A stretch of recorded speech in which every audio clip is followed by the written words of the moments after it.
আমাদের চ্যানেলের সমস্ত গল্পের নোটিফিকেশান সবার আগে পাওয়ার জন্য এখনই সাবস্ক্রাইব করুন আমাদের চ্যানেলটি এবং পাশে থাকা বেল আইকনটি প্রেস করে অল করে দিন।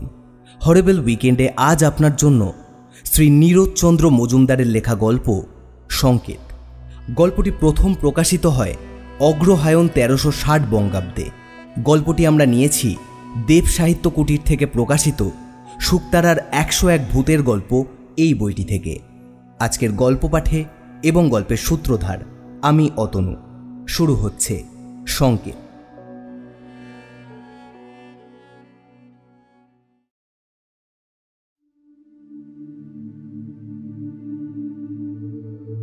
বসন্তর চিঠি পেয়ে অবাক হয়ে গেলাম। ঘুরতে ঘুরতে আড়া জেলার এক কোণে গিয়ে সে আস্তানা পেতেছে এক বিরাট পোড়ো বাড়িতে। সে লিখেছে, ভাই নিখিল, অবশেষে ঘোরাঘুরির অন্ত হলো বোধহয়। ঠিক যেমনটি চাই তেমনই একটা বাড়ি পেয়েছি। বাকি দিনগুলো এইখানেই শান্তিতে কাটিয়ে দিতে পারবো বোধহয়। বাড়িটার কিছু কিছু রোজই ভেঙে পড়ছে, তবু দোতলায় খানচারেক ঘর এখনও যা আছে, আমার চেয়ে তাদের পরমায়ু বেশি এমনই আশা রাখি। সেগুলিতে আমি সংসার পেতেছি। একখানাতে শুই, একখানাতে লেখাপড়া করি, আর একখানা দিয়েছি 3 কড়ির মাকে রান্নাবান্নার জন্য। চতুর্থ কামরা তোমার জন্য গুছিয়ে রেখেছি। যত শিগগিরই পারো তুমি চলে এসো। আর এবারের ইতিহাসটা তোমায় একটু বলি। এটা ছিল রাজবাড়ি। 1857 সালে যখন প্রথম স্বাধীনতা যুদ্ধ হয়, তখন এই বাড়ির মালিক দস্তুর মতো লড়াই করেছিল ইংরেজদের বিরুদ্ধে। তার নাম কুমার দলপত সিং। তেজি মানুষ ছিলেন তিনি। নানা সাহেবের দরবারে রীতিমতো খাতির ছিল তার। যুদ্ধে যখন হার হলো, কুমার বাহাদুর কানপুর থেকে পিছিয়ে এলেন। কাশী, পাটনা, ছাপড়া সর্বত্রই তার কলিজার রক্ত ঝরেছিল কিছু কিছু। অবশেষে সাদা জাতের শাসনে কবরের শান্তি প্রতিষ্ঠিত হলো গোটা দেশে। দলপত সিংয়ের নামে হুলিয়া বেরোল, যে তাকে ধরিয়ে দেবে তাকে 10,000 টাকা পুরস্কার দেয়া হবে। নিজের জেলাতেই গা ঢাকা দিয়ে এদিক ওদিক ঘোরাফেরা করতেন কুমার বাহাদুর। এখানে সবাই তাকে চিনত, মানত, ভক্তি করত। বন্ধু, আত্মীয়, প্রজা যার বাড়িতে দুদিনের জন্য আশ্রয় নিতেন, সে যেন স্বর্গ হাতে পেত। সাবধানে তাকে লুকিয়ে রাখত আর প্রাণপণে তার সেবা করত। মোটের ওপর খুব বেশি কষ্ট তিনি পাননি। ইংরেজদের চরকে ফাঁকি দিয়ে বেশ নিরাপদেই কাটাচ্ছিলেন তিনি। অবশেষে বিনা মেঘে বজ্রপাত হল। তিনি ধরা পড়লেন তার নিজের বাড়িতে। বহুদিন পর দলপত সিং এসেছিলেন তার স্ত্রী পুত্রকে দেখবার জন্য। আরও 2-1বার এমন এসেছিলেন, তখন কোনো বিপদ হয়নি। কিন্তু এবার হল। তারই খুড়তুতো ভাই মহিনুর তেতলার জানলা থেকে একটা কালো কাপড় ওড়ালো কয়েক মিনিট। অদূরে বটগাছে ইংরেজদের চল লুকিয়েছিল এই সংকেতের প্রত্যাশায়। সেই রাত্রেই সাদা পল্টন এসে বাড়ি ঘেরাও করল। দলপত সিংকে টেনে বার করে তার বাড়ির ভিতরেই তাকে হত্যা করল। তারপর থেকেই রাজবাড়ি শ্রীহীন। জমিদারির মালিক হলো মহিনুর সিং, কিন্তু সে বসবাস শুরু করলো পাটনায় গিয়ে। 50 বছর যেতে না যেতে বাড়িটা একেবারে পরিত্যক্ত হলো। এখনকার অবস্থা দেখলে তুমি হয়তো ভয় পাবে। চারিদিকে ইটপাথর ভেঙে ভেঙে পড়ছে, আশেপাশে জঙ্গল গজিয়ে উঠেছে, পরিখার জল পচে দুর্গন্ধ ছড়াচ্ছে। কিন্তু পরিখার বাইরে নতুন কলোনি গজিয়ে উঠেছে একটা।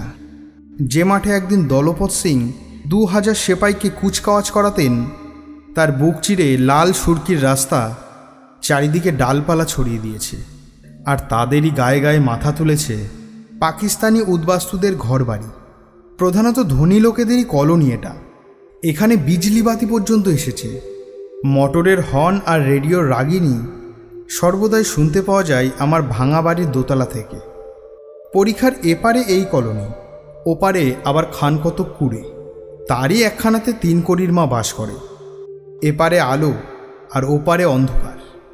এই দুইয়ের মাঝখানে আমার ভগ্নপুরী। বর্তমান মালিকেরা এ বাড়ির আসবাবপত্র সরিয়ে ফেলেছে, তবে দরজা জানলাগুলো এখনও আছে। বছরে 200 টাকা মাত্র ভাড়ায় এই বিশাল ধ্বংসাবশেষ আমি ভাড়া নিয়েছি। এমন সস্তায় এত ভালো জায়গা দুনিয়ায় কোথাও পাবো না। আর আমার এত ভালো লেগেছে বলেই তোমাকে আসতে না লিখে পারলাম না। তোমার বসন্ত। চিঠি পড়ে আমি অবাক। একটা পোড়ো বাড়ির প্রতি এরকম স্নেহ। নির্জনতা সে ভালোবাসে জানি, তাই বলে সারা জীবন একটা ভাঙা বাড়ির মধ্যে নিজেকে কবর দিয়ে রাখতে হবে, এ কি পাগলামি। বয়স তার সবে 30, অর্থ সামর্থ্য মন্দ নয়, ছবি আঁকতে পারে, লেখক হিসাবেও নাম করেছে একটু। সে লোক যদি এভাবে পৃথিবীর বাইরে চলে যেতে চায়, তাহলে বন্ধুর কর্তব্য হবে তাকে ধরে এনে ডাক্তার দেখানো। বন্ধু বলতে শুধুই আমি, কাজেই আমায় যেতে হবে।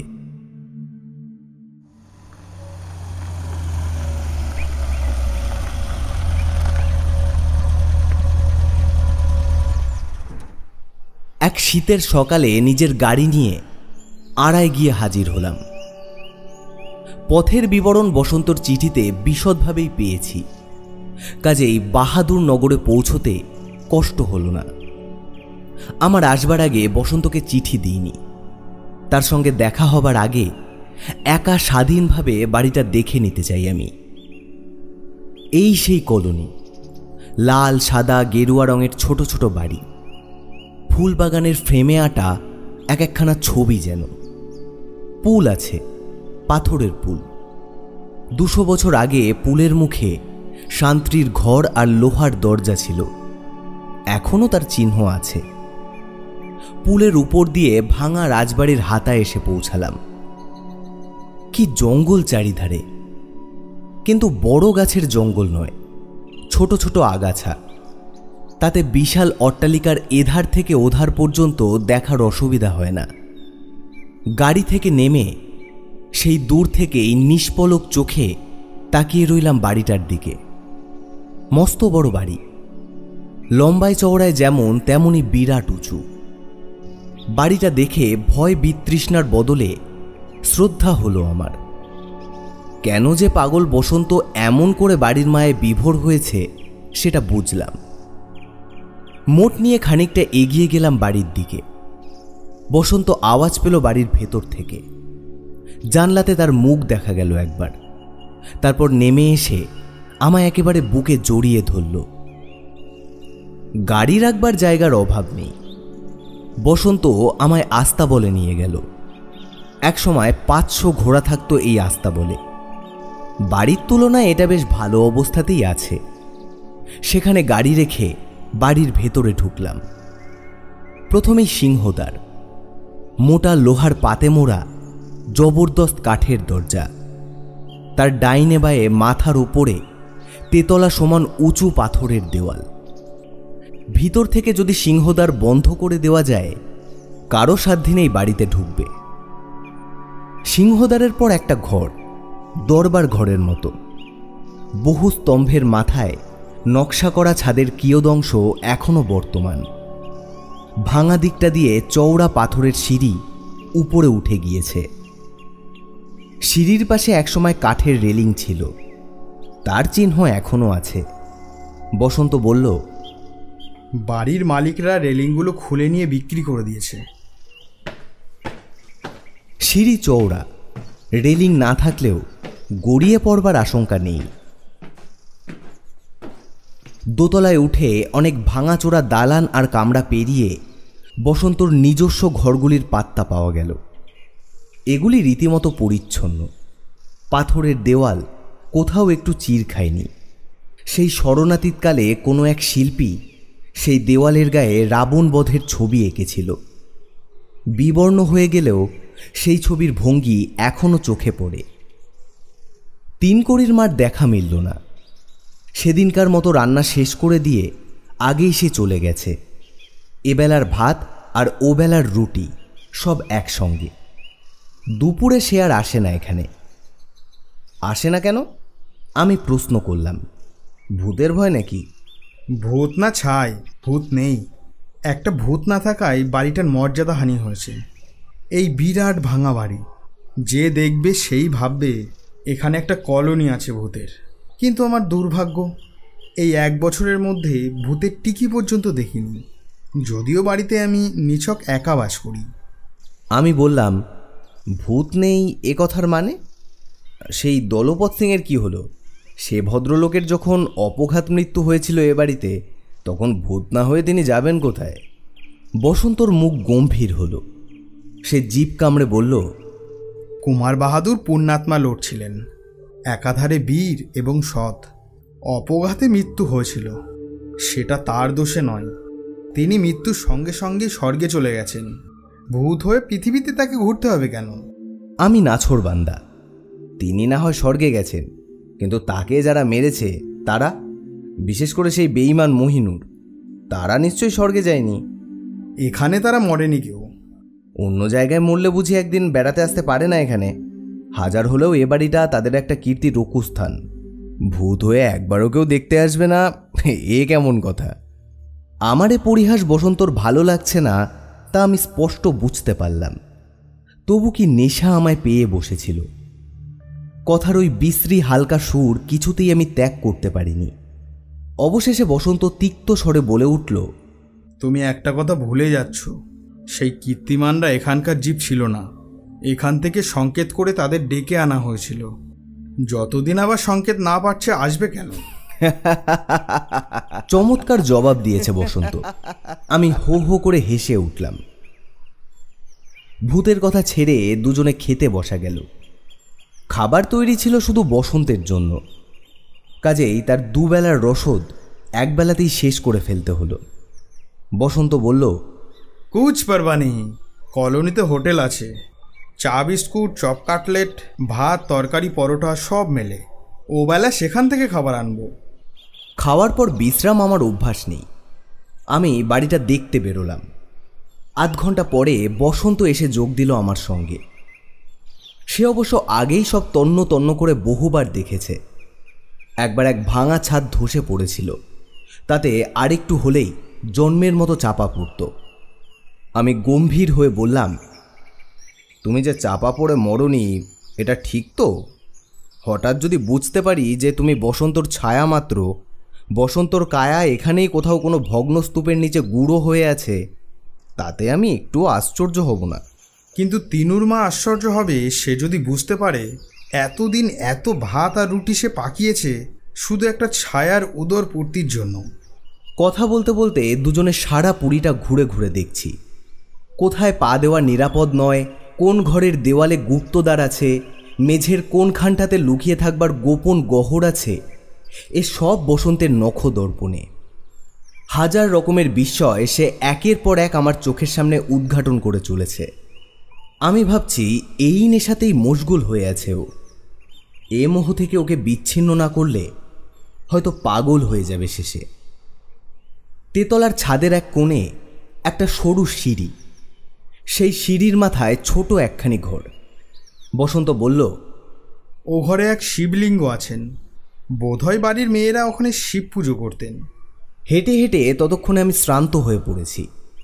একটা মামুলি শিবলিঙ্গ দেখার জন্য আর জীর্ণ সিঁড়ি বেয়ে উপরে উঠবার উৎসাহ হলো না আমার।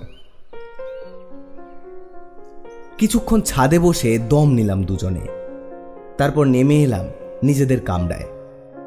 দুপুরে দুজনে হোটেলে গিয়ে খাবার কিনে আনলাম। বেলাবেলি ফিরে এলাম, কারণ বাড়িতে কেরোসিনের লণ্ঠন ছাড়া আর কোনো আলো নেই। রাত্রিবেলা তার সাহায্যে রেলিংবিহীন সিঁড়ি বেয়ে ওপরে ওঠা খুব একটা নিরাপদ নয়। সিংহদ্বারে অর্গলেটে দুই বন্ধু যখন দোতলায় উঠলাম, তখনও সূর্য অস্ত যায়নি। খাবারগুলো ঘরে রেখে বসন্ত বলল, তেতলায় চলো, সেখানে একটা জানলা দিয়ে সূর্যাস্ত দেখা যায়। সে যে কি চমৎকার! আমি 100 দিন দেখেছি, তবু আমার দেখার স্বাদ মেটে না। বসন্তর সঙ্গে সেই তেতলার জানলায় গিয়ে বসলাম। বসন্ত প্রায়ই এখানে বসে, কাজেই ধুলো বড় একটা নেই। সত্যি অপূর্ব দৃশ্য। খানকত খোলার ঘর মাঠে ইতস্তত ছড়ানো। বসন্ত বলল তারই একটাতে 3 কড়ির মা বাস করে। সেই কুড়েখানার প্রায় 100 হাত পিছনে এক প্রাচীন বটগাছ, তার পিছনে একটা ঝিল। সেই ঝিলের জলে অস্ত সূর্যের রক্তরশ্মি ছড়িয়ে পড়েছে যেন এক ঝলক গোলা আবিরের মতো। আকাশ আর পৃথিবীতে একটানা লাল রঙের সমারোহ। বুড়ো বটের ডালে এই শীতের দিনে পাতার বাহুল্য বিশেষ ছিল না।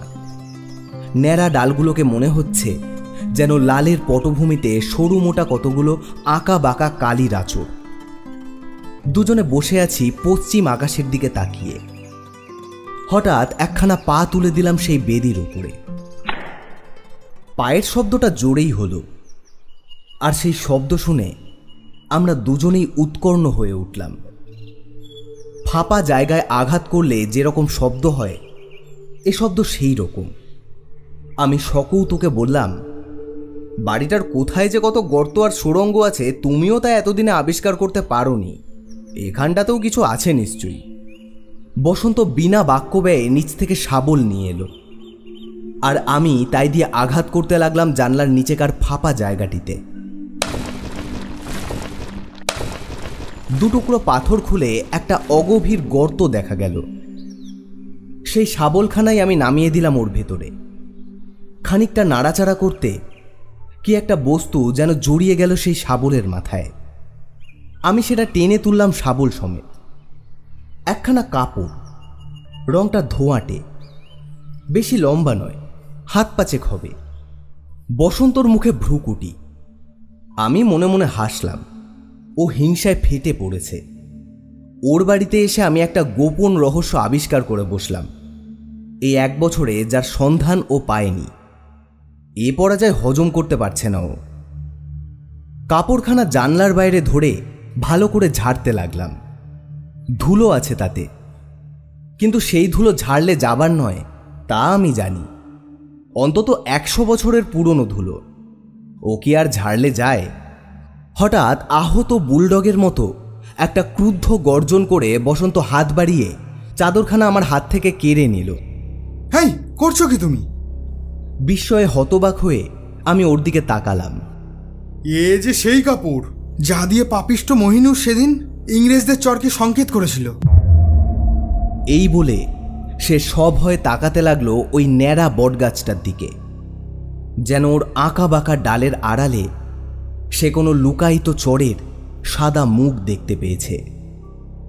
কথাটা আমারও মনে লাগলো। খুব সম্ভব এটা সেই কাপড়, আর খুব সম্ভব এই জানলা দিয়েই মহিনুর ওই বটগাছের দিকে সংকেত করেছিল। কিন্তু তা যদি হয়, তাতে বসন্তের এমন বিচলিত হবার কি আছে?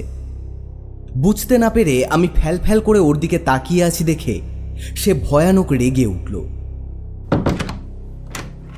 জানলাটা বন্ধ করে দিয়ে কালো কাপড়খানা তার নিজস্ব গর্তের ভিতর নিক্ষেপ করল তখনই। তারপর পাথর দিয়ে গর্ত বন্ধ করতে করতে সে গজরাতে লাগলো। আস্ত বোকা! ওই সংকেত কি অনর্থই না ঘটিয়েছিল সেদিন? আজ আবার তেমন কিছু যদি হয়? আমি আকাশ থেকে পড়লাম। আজ আবার অনর্থ? কিরকম অনর্থ? কে ঘটাবে অনর্থ? কেন ঘটাবে? ঝড়ের বেগে প্রশ্নের পর প্রশ্ন করি আমি। উত্তর দেবার আগে সে আমার হাত ধরে টেনে নামিয়ে নিয়ে এলো দোতলায়, নিজের ঘরে। তখন সন্ধ্যা হয়ে এসেছে। ম্লান গোধূলির আলোয় সিংহদ্বারের দিকে তাকিয়ে সে মৃদু স্বরে বলল, চলো আমরা দরজা খুলে পালাই, এখনো সময় আছে। তারা আসবার আগে আমরা পালিয়ে যেতে পারবো। হোটেলে একটা রাত্রির মতন আশ্রয় আমরা পেয়ে যাব। চলো, এখনই চলো, এরপর তারা এসে পড়বে হয়তো। কারা কারা এসে পড়বে? আমি কিছু বুঝতে না পেরে পাগলের মতো চেঁচিয়ে উঠলাম। কেবল এইটুকু ছাড়া কিছুই বুঝতে পারছিলাম না যে অভাগা বসন্ত বদ্ধ পাগল হয়ে গেছে। আমার প্রশ্ন শুনে বসন্ত আমার দিকে স্থির দৃষ্টিতে তাকিয়ে রইল। আমিও ভালো করে তাকালাম তার দিকে। না, তার চোখে পাগলামির কোনো আভাস নেই। তবে এসব কি বলছে ও? বসন্ত বলল, কারা এসে পড়বে বুঝতে পারছো না? সেদিন যারা এসেছিল, মনে করছো তারা আর নেই? পাগল! তারা মরেছে বটে, কিন্তু তাদের হিংসা মরেনি। পাপ দীর্ঘজীবী। রক্তের তৃষ্ণা একবার জাগলে সহজে তা মেটে না। একটা দলপত সিংয়ের রক্ত পান করে সেই 200 গোড়া সৈনিকের রক্ত পিপাসা চিরদিনের মতন ঠান্ডা হয়ে গিয়েছে ভেবো না। এই প্রায় 100 বছর ধরে তারা আবার একটা সংকেত পাবার প্রত্যাশায় আছে। সেই সংকেত আজ তারা পেয়েছে, সেই একই জানলা থেকে, সেই একই কালো কাপড়ের সংকেত। আজ তারা আসবেই, ঠিক যেভাবে সেদিন এসেছিল। আমি রীতিমতো ভয় পেয়ে গেলাম। সে শুধু ওর ভয়ের ছোঁয়াচ লেগে। পরেক্ষণেই জোর করে হেসে উঠলাম। কি বলছো বসন্ত? কিসের সংকেত? কিসের রক্ত পিপাসা? যত আজগুবি কথা ভেবে ভেবে এই 1 বছর ধরে তুমি নিজের মাথার মাথা খেয়েছো। চলো খেতে বসা যাক, খেয়ে লম্বা ঘুম, তারপর সকালে তোমায় নিয়ে বাংলা মুল্লুকে ফিরে যাচ্ছি আমি। ফিরে যেতে চাইলেই ওরা তোমায় যেতে দেবে? হেসে তুমি উড়িয়ে দিলে আমার কথা। বেশ, তুমি যদি মরতে রাজি থাকো আমিও রাজি, দেখি কি হয়। দুজনে গিয়ে খেতে বসলাম। কেরোসিনের আলো জ্বলছে মিটমিট করে, চারিদিকে থমথমে গুমট, বাতাসের আভাস নেই কোথাও। খোলা জানলা আছে, কিন্তু কলোনিতে একটাও আলো জ্বলেনি এখনো। ওখানে বাড়িতে বাড়িতে গলিতে গলিতে বিজলি বাতি আছে দেখে এসেছি। ওদিককার লাইন ফিউজ হয়ে গেল নাকি? মনের ভাব ভাষায় প্রকাশ করা মাত্র বসন্ত তিক্ত হাসি হেসে বলল, তুমি তা এতক্ষণে লক্ষ্য করলে? আমি বহুক্ষণ আগেই দেখেছি।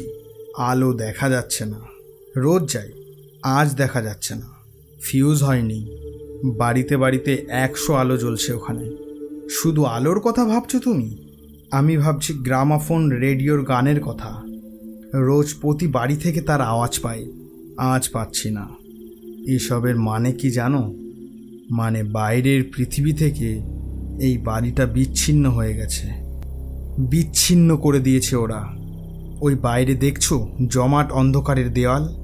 ওই অন্ধকার এই পৃথিবীর নয়, ওই অন্ধকার প্রেত লোকের।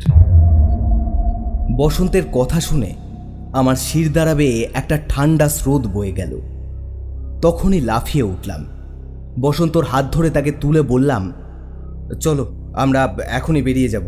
তুমি যা বলেছিলে হোটেলে রাত কাটাবো আজ। তোমার এসব আজগুবি কথায় বিশ্বাস করি না, কিন্তু তুমি যেরকম ভয় পেয়েছো তাতে এখানে তোমাকে তিল্লাদ্ধ থাকতে দেওয়া উচিত নয়। চলো চলো। আমার সঙ্গে ঘর থেকে বেরিয়ে যেতে যেতে বসন্ত বলল, চলো, কিন্তু বেশি দূর যেতে হবে না। ওরা এসে গিয়েছে, বাড়িটা ওরা ঘিরে বসে আছে। এখন বাইরে যাওয়া মানে ওদের মুখে ঝাঁপিয়ে পড়া। অবশ্য তাতে কিছু আসে যায় না, মরতে যখন হবেই 2 মিনিট আগে না হয় পরে। এতক্ষণে আমারও যেন ধারণা হলো যে অনৈসর্গিক একটা কিছু ঘটতে চলেছে। রক্তের গন্ধ পাচ্ছি চারিদিকে, বাতাসও বইছে না, কিন্তু একটা শিরশির আওয়াজ, কানের কাছে কারা যেন ফিস ফিস করে কথা বলছে ঠিক আমার পাশে দাঁড়িয়ে। একটা অশিব প্রভাব বিশাল পাষাণপুরীকে ঘিরে ধরেছে যেন। এখান থেকে পালাতে হবে, পালাতেই হবে। সিঁড়ির ওপর লণ্ঠন রেখে হাতড়ে হাতড়ে নিচে নেমে গেলাম। দরবার হল পেরিয়ে সিংহদ্বারে এসে পড়লাম। ভগবানকে ডেকে আগল খুলে ফেললাম এক টানে।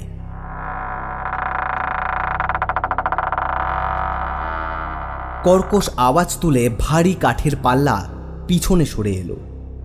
দরজা খোলা, এবার এগিয়ে গেলেই হয়। তা হয় না, এগিয়ে যেতে চাইলেই যাওয়া যায় না।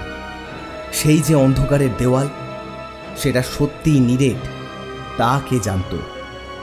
1 পা অগ্রসর হলেই সেই দেওয়ালে ধাক্কা খাচ্ছি, ঠিক যেন একটা কালো পাহাড় আমাদের পথ আটকে দাঁড়িয়ে। বসন্ত চুপি চুপি বলল, দেখেছ, যাবার পথ নেই। হৃৎপিণ্ড ধুকধুক করছে কিনা ভালো করে বুঝতে পারলাম না। সে বিষয়ে যখন আশ্বস্ত হলাম, তখন একবার তীক্ষ্ণ দৃষ্টিতে তাকিয়ে দেখলাম সেই অন্ধকার প্রাচীরের দিকে। প্রাণপণে চেষ্টা করতে লাগলাম ওর মর্মস্থল ভেদ করে পরপারে দৃষ্টি প্রেরণ করবার জন্য, কিন্তু না। যেমন করে ধাক্কা খেয়ে আমাদের দেহ ফিরে এসেছিল, ঠিক সেইভাবে ধাক্কা খেয়ে দৃষ্টিও পিছনে পিছিয়ে আসতে লাগলো। কি করব ভেবে ঠিক করতে না পেরে হতভম্বের মতো তাকিয়ে আছি ওই আঁধার প্রাচীরের দিকে। এমন সময় হঠাৎ আলো জ্বলে উঠল এখানে সেখানে। মশালের আলো। সেই আলোর রংটা নীলচে। আলোর সংখ্যা ক্রমে বেড়ে যাচ্ছে। সেই আলোয় ঝকঝক করে উঠেছে শত শত ইস্পাতের ফলা। ওগুলো তলোয়ার, না কিরিচ, নাকি বর্ষা? অস্ত্রের পিছনে সাদা সাদা মুখও যেন অস্পষ্ট দেখা যাচ্ছে অনেকগুলো। হঠাৎ পুরুষ কণ্ঠে ইংরেজি শব্দ কানে এলো, মার্চ। সেই আধো আলো অন্ধকারের নীরের দেওয়াল হঠাৎ যেন জ্বলে উঠে আমাদের দিকে এগিয়ে আসতে চায়। আমি বসন্তের হাত ধরে সিংহদ্বারের এপিঠে পিছিয়ে এসে বিদ্যুতের মতো ক্ষিপ্র হাতে দ্বারের অর্গল এঁটে দিলাম। আর সেই মুহূর্তে ওপিঠে যেন হাজার দানব একসঙ্গে চিৎকার করে উঠল, দারুণ আক্রোশে। আমরা সাথে সাথে ছুটতে শুরু করলাম। দরবার পেরিয়ে সিঁড়ি, সিঁড়ি বেয়ে দোতলা, কিন্তু ঘর কোথায়? সিংহ দরজায় প্রচণ্ড আঘাত পড়ছে মুহুর্মুহু, যেন 10টা হাতি ছুটে এসে হুমড়ি খেয়ে পড়েছে ওর ওপর। ও আক্রমণ সহ্য করে শতাব্দী পুরনো কাঠের দরজা কতক্ষণ খাড়া থাকবে? প্রলয় কোলাহল চারিদিকে, ইংরেজি ভাষায় নারকীয় তর্জন। মারো, কাটো, ফাঁসি দাও বিদ্রোহীকে, আগুনে পোড়াও বাচ্চাদের, মেয়েদের ধরে বাঁধি করে নিয়ে চলো। নানা রকম চিৎকার আর শাসানি। ওই ভাঙল সিংহদ্বার। আর উপায় নেই, এবার নিশ্চিত মৃত্যু। বসন্ত আমার হাত ধরে তেতলার দিকে ছুটল। জিজ্ঞেস করলাম, কোথায়? হতাশ কণ্ঠে সে উত্তর দিল, কোথায় আর, চলো তেতলার ছাদে। যতক্ষণ বাঁচি চেষ্টা করতে হবে, যদি সেখানে না যায়। কিন্তু তারা কি আর বাদ মানে? ওই যে দোতলার সিঁড়িতে দুপ দুপ পায়ের শব্দ। আমরা ততক্ষণে তেতলায় পৌঁছে গেছি, কিন্তু তেতলাতেও জায়গা নেই। আমি বললাম, এখান থেকে লাফ দাও নিচে, ভূতের হাতে মরার চেয়ে আত্মহত্যা ভালো। ওই সিঁড়ির মাথার ঘরটাতে উঠি চলো। লাভ যদি দিতে হয় ওই ঘর থেকে দিতে পারবো, জানলা আছে। যখন সেই ঘরে উঠলাম তখন সিঁড়িতে 100 পায়ের শব্দ। আশ্চর্য, তবু জীর্ণ সিঁড়ি ভেঙে পড়ছে না। ঘরের অন্ধকারের মধ্যেও হঠাৎ কিসের একটা আলো শিবলিঙ্গের ওপর পড়ল। বসন্ত আর আমি একসঙ্গে সেই দেবতার পায়ে আছাড় খেয়ে পড়লাম। মহাদেব, রক্ষা করো, রক্ষা করো। হর হর মহাদেব। তারপর দুজনেই অজ্ঞান হয়ে গিয়েছিলাম বোধহয়।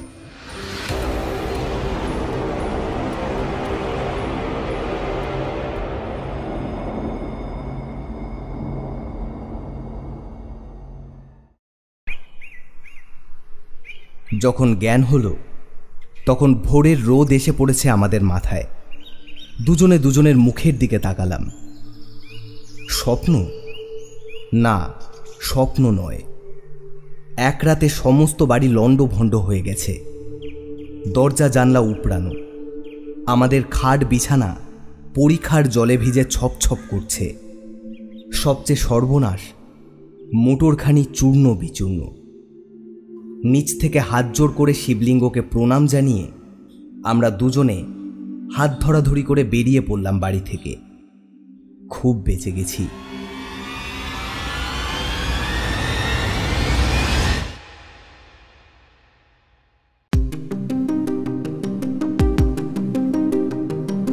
শুনলেন সংকেত, বসন্তের চরিত্রে অমিত এবং গল্পপাঠ ও অন্যান্য চরিত্রে অতনু।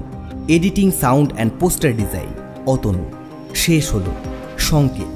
আমরা আবার ফিরে আসব নতুন কোনো গল্প নিয়ে। ততক্ষণ ভালো থাকুন, সুস্থ থাকুন আর শুনতে থাকুন হরেবল উইকেন্ড।